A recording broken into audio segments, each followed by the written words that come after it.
O cognitivismo. O cognitivismo é uma versão que o Guy Lefrançois, nas teorias da aprendizagem, apresenta como sendo uma modificação do behaviorismo, porém é completamente diferente. O cognitivismo procura estudar como é que o cérebro aprende, como é que nós aprendemos o conhecimento. Nós sabemos que no cérebro existem 80 bilhões de neurônios e 100 trilhões de combinações entre eles. Os neurônios são compostos de um núcleo, de um axônio, de um canal, de um ramo chamado axônio, que termina com uma ponta e toca o núcleo, chamado sinapse. Na sinapse, entre um neurônio e outro, através do axônio, transita informações que são transformadas em impulsos eletrobioquímicos. Na questão, no caso, é desequilíbrio entre potássio, íons de potássio e sódio, né? Que vai dar, então, um desequilíbrio de milivolts, e forma desse que percorre toda a corrente através dos axônios e neurônios e forma-se terminações menores chamadas dendritos. Quando a informação nova é assimilada, forma-se um dendrito, e esse dendrito não vai cada vez mais se ramificando. Quanto mais se repete, mais forte é a rede de dendritos e os neurônios vão então aprendendo por si. Isso é a maneira como hoje se vê, digamos, a formação das informações no cérebro.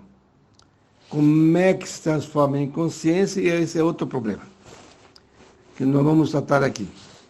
Então, as teorias da aprendizagem se voltaram ultimamente, sobretudo a partir de 80, quando foi declarada a década do cérebro na América do Norte, década do cérebro, e através da tomografia de emissão de próstons e através da imagem por ressonância magnética funcional. Então, fosse procurando ver como é que se dá esse conhecimento.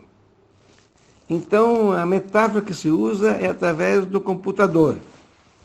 Quer dizer, seria uma teoria informacional. Você coloca um input no computador e dá uma entrada e uma saída. Então, você coloca diversas linguagens, HTTP, PHP e outras linguagens que há no computador, você consegue, digamos, através das funções lógicas, sobretudo aquela implicação P implica Q, sem então, né? Sem então, você coloca praticamente no lugar todas as informações do cérebro, criando algoritmos, e vai então partir da informação que não interessa no momento. Mas então a metáfora é conforme o computador aprende. Nós seríamos um computador, nós temos inputs, estímulos que que vêm de fora, e que esses estímulos então vão recebidos pelo cérebro, pelos neurônios, que vão transformar esses neurônios em dendritos, aí nós vamos formar os conhecimentos. O cérebro, por sua vez, tem várias camadas.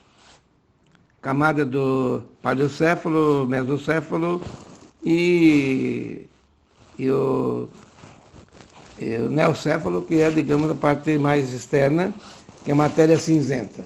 Aí que se daria modificações. A parte mais externa do cérebro se divide em 4 partes, que são chamados lóbulos. Os estudos que se faziam até então sobre o cérebro eram feitos baseados nas lesões que aconteciam. Quando a pessoa tinha uma lesão em certo lugar, digamos na zona de Broca, tinha então a questão da afasia e da parte de acalculia, assim por diante. Então estudava-se o cérebro mais a partir das lesões do que acontecia, digamos, no cérebro, né? Portanto, são conhecimentos indiretos. Mas hoje, através da ressonância magnética funcional, da tomografia de emissão de próstons, eletrocardiogramas, eletrocefalogramas. Então, pode-se, de uma maneira mais correta, saber como é que se processa a informação sobre o cérebro. E seu funcionamento derivava antigamente das lesões e doenças cerebrais, de procedimentos cirúrgicos e exames físicos do cérebro, estimulação eletroquímica e técnicas de imaginamento, como acabamos de falar. Técnicas de imagem, portanto, sobre as lesões do cérebro. No caso, David Field estudou, digamos, fez 1000 cirurgias de epilepsia e conseguiu estimular o cérebro, porque o cérebro não tem dor. Entre os elementos que entram para o estudo do funcionamento cerebral, existe, em primeiro lugar, a questão do centro de prazer, que são colocados numa região chamada tálamo cortical, bem na base do cérebro. São chamados centros hedonísticos, né? Em parte, digamos, a questão do prazer e punição se trata também no hipotálamo, que é, digamos, uma região do cérebro que é semelhante a um polegar, cabeça de hipo é cabeça de cavalo, né? Hipo é cavalo. Portanto, só ver, digamos, na imagem do cérebro como onde é que está colocado o hipotálamo. Então, há certos neurotransmissores, existem então no cérebro certos neurotransmissores. Entre eles estão a dopamina, que pode, digamos é acessível aos sentimentos de recompensa e de repulsão, e a estimulação elétrica do cérebro, dopamina, noradrenalina e assim por diante, e vai por diante, e outros neurotransmissores. As estruturas cerebrais, portanto, são mais recentes. O córtex cerebral mais externo, que é camada fina e cheia de voltas convoluta, portanto, que recobre o cérebro, tem 4 lobos, e cada um dos hemisférios esquerdo e direito.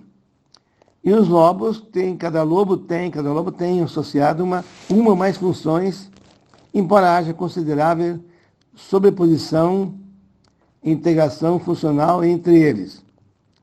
Os lobos frontais, por exemplo, são responsáveis pelos processos mentais superiores. Os lobos parietais, na parede, portanto, de lado, são responsáveis pela sensação, movimento, reconhecimento e orientação. Os lobos occipitais, atrás, portanto, na base do cerebelo, na parte base do cérebro, em cima passando a mão na parte básica do cérebro, você tem a visão, lobos temporais, audição, e nos temporais das têmporas tem audição, fala e linguagem, que são as zonas de Broca e Wernicke. Portanto, sabe-se hoje quais são as principais regiões do cérebro responsáveis por algumas funções. Então, isso é o estudo do cognitivismo. Então, como não se tem, digamos, muito acesso ao cérebro, a não ser através das lesões, porque nós não podemos invadir o cérebro apenas, e as ressonâncias, a imagem de ressonância magnética e a tomografia por pós são muito caras, então resolveu-se usar a metáfora do computador. Existe, portanto, uma espécie de input e uma resposta cerebral, que então esse estudo cerebral que é importante na questão da formação do conhecimento. O conhecimento vai se basear, estruturar em dendritos, que são, digamos, camadas que saem dos axônios do neurônio, e essas camadas, com a repetição, vão se tornando cada vez mais fortes.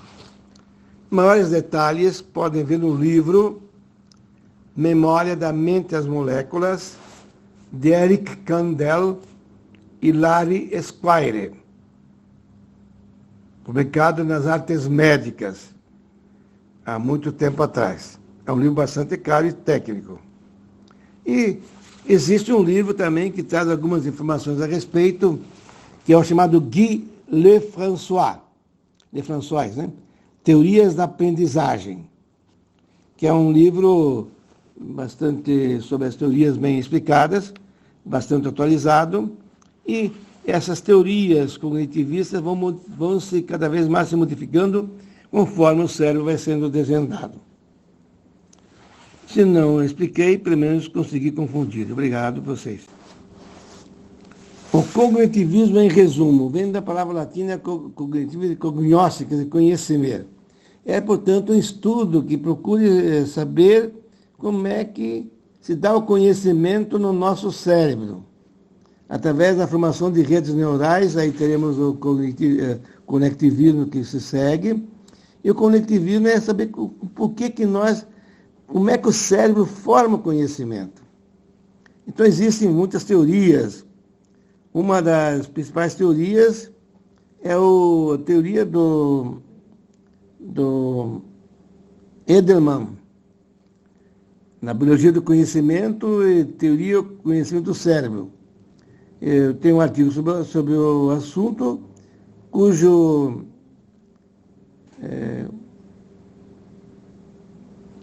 que eu passarei para vocês terem uma ideia como é que a teoria, digamos, cognitivista de Edelman, ou que ele é contra o conectivismo, ou como é que ele é contra o conectivismo, como é que se forma o conhecimento no cérebro. Digamos, dá uma ideia geral do que seria o conhecimento via cerebral. Obrigado a vocês, boa tarde.